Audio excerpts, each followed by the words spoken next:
Umat beriman yang dikasihi Tuhan Yesus Kristus, semoga Tuhan memberikan damai sejahtera kepada kita sekalian. Manusia manakah dapat mengenal rencana Allah? Atau siapakah dapat memikirkan apa yang dikehendaki Tuhan?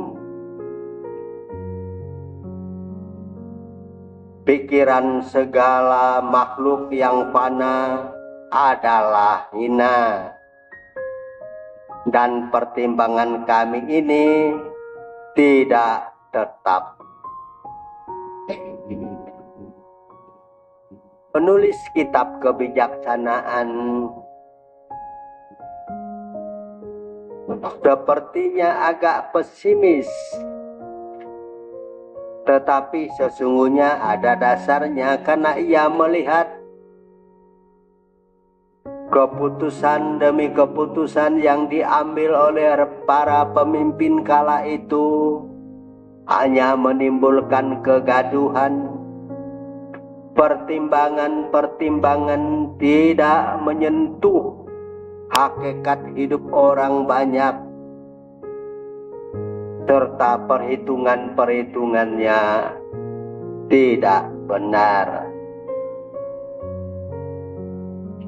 Sadar akan kemampuan manusia mempertimbangkan segala sesuatu terbatas, sebijak apapun seseorang ternyata masih jauh dari kualitas ilahi, maka penulis kebijaksanaan mengingatkan pentingnya menyadari kebijaksanaan itu milik Allah. Karena itu dimohonkan agar Allah memberikan sebagian dari hikmat dan kebijaksanaan itu untuk para pemimpin dan juga untuk diri masing-masing.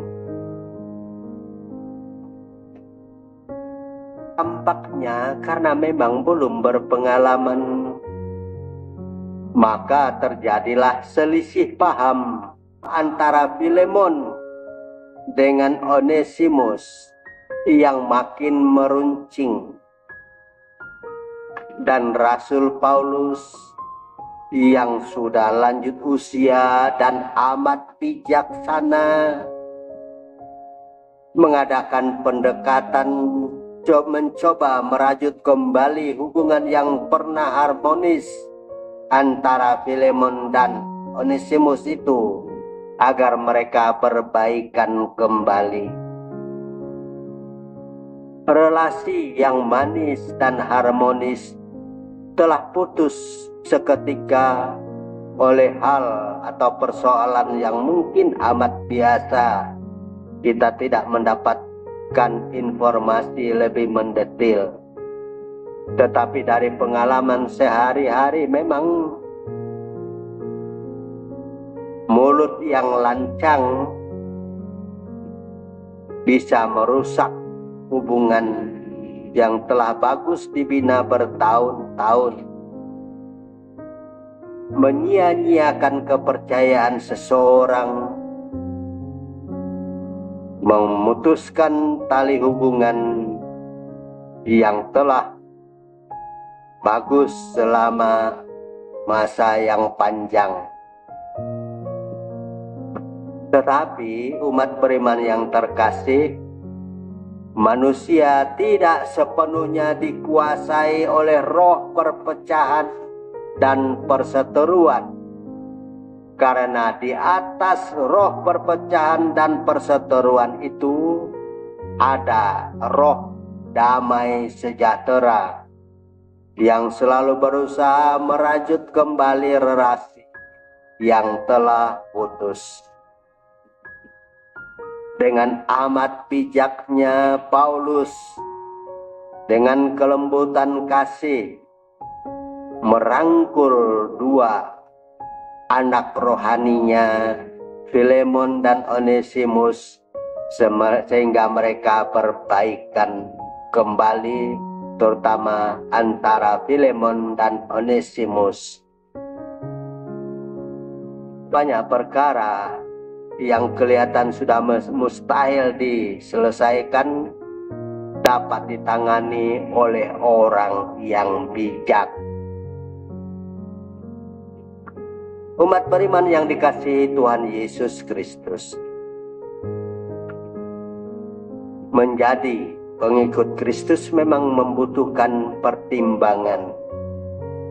Karena itu saya senang mendengar dan juga mengikuti perkembangan paroki ini, bahwa 1 tahun atau setiap tahun ada 2 tahap katekumen, dan dipersiapkan oleh katekis-katekis yang tangguh di paroki ini dalam rentang waktu yang memadai.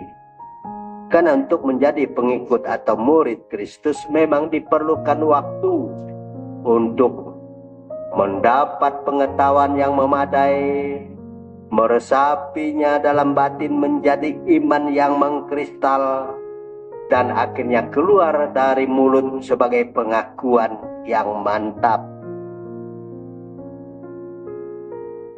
Paulus menantang orang ramai yang berduyun-duyun mengikutinya dengan pertanyaan-pertanyaan yang memang menggelitik serta membuka mata mereka. Barang siapa tidak membenci orang-orang dekatnya tidak layak mengikuti aku. Lukas yang biasanya lemah lembut karena ia seorang dokter yang amat dekat dengan orang yang menderita dan bersusah hati, bisa juga memakai kata yang keras dengan kata membenci, supaya orang terkesima, terperanjat dan berpikir dalam-dalam. Menjadi murid Yesus memang diperlukan hikmat dan kebijaksanaan serta pertimbangan yang tepat untuk meyakinkan pendengarnya akan pentingnya hikmat dan kebijaksanaan untuk mempertimbangkan menjadi pengikut Kristus. Yesus memberikan cerita tentang orang membangun menara dan juga raja yang akan mengadakan peperangan. Orang manakah yang mau membangun menara tidak duduk dulu membuat perhitungan, ya, sehingga bangunannya tidak mangkrak. Raja manakah yang akan mengadakan peperangan tidak memperhitungkan kekuatan, sehingga sekali orang musuhnya menggertak, semua pasukannya rebah di tanah. Umat beriman yang dikasihi Tuhan Yesus Kristus, kebijaksanaan dikagumi dan dikejar oleh semua orang. Semua orang lintas zaman berusaha memiliki hikmat dan kebijaksanaan, karena kebijaksanaan memungkinkan seseorang memiliki pengetahuan tentang hal-hal tertinggi dan terdalam. Aristoteles, seorang filsuf berkebangsaan Yunani, pernah menulis, kebijaksanaan adalah puncak kebajikan. Kebijaksanaan adalah buah manis dari kebaikan. Dan Konfusius yang amat menekankan aspek manusiawi menyebutkan, karena kebijaksanaan maka seseorang mampu melihat kedalaman hati manusia. Sadar bahwa kebijaksanaan itu adalah Allah dan milik Allah, maka kita yang berhimpun sekarang di sini patut memohonkannya agar kita juga bisa ditempa dan dididik oleh Allah menjadi pribadi-pribadi yang bijaksana. Salah satu indikator bahwa orang sudah mulai bijaksana atau bahkan sudah memang bijaksana adalah ia tidak pernah menyesali apa yang telah dikatakannya, tetapi menyesali apa yang tidak dia katakan. Mengapa? Karena pertimbangannya sebelum diucapkan sudah matang dan memang diperlukan oleh dunia. Bijaksana memang ada kaitannya dengan pengetahuan, tetapi pengetahuan kalau tidak dimanfaatkan, dikembangkan, dipraktekkan, juga tidak akan pernah menjadikan seseorang bijaksana. Semoga Tuhan memberikan damai sejahtera kepada kita semua.